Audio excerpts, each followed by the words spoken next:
the thing that I really loved about your book is that it wasn't just a book that was preaching at young people. It wasn't a book that was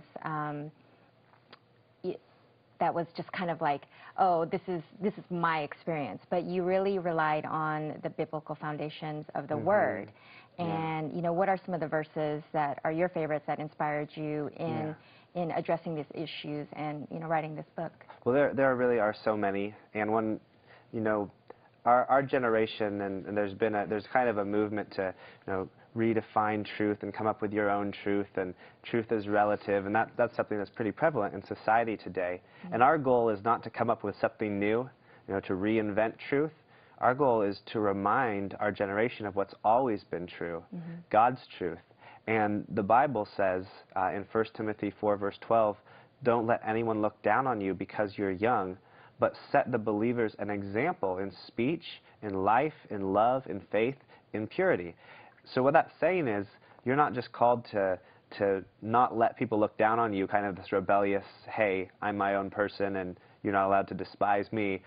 We're actually supposed to set an example, be exemplary in our devotion to God and our love for others and the way we conduct ourselves, the way we talk. And that's something that young people today really need to grasp onto. The goal is not to swap the world's low expectations with the world's high expectations. The goal is to change the standard from being this world and the people around us to going to God's standards. What does God call young people to? Well, when you know, that verse talks about young people, you know, not letting anyone look down on them, you know, it's not saying, you know, you just need to do whatever adults around you want you to do, or just kowtow to whatever their expectations are. Because it's basically saying, don't give in to their low expectations if they despise you because you're young, but also, you know, pursue God's standards. The focus is then not on adults' expectations, you know, just do whatever they say, but go to God's standards in purity and faith and love and life. So also there's a verse that kind of sparked Rebelution. Yeah. Well, 1 Timothy 4, verse 12 is the theme verse of the Rebelution.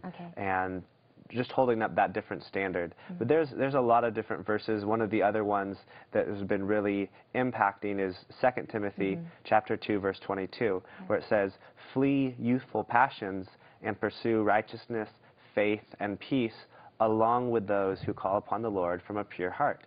And so what we love about that verse is it really kind of encapsulates all the ideas of the Rebelution. We're supposed to flee youthful passions. That's rebelling against low expectations. We're supposed to pursue. You know, that's strenuous. That's doing hard things. We're really striving after this.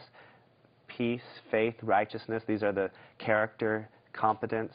And we're also supposed to do it along with those who share that same heart. And that's collaboration, the 3 pillars of the Rebelution we talked about last time we were on the show.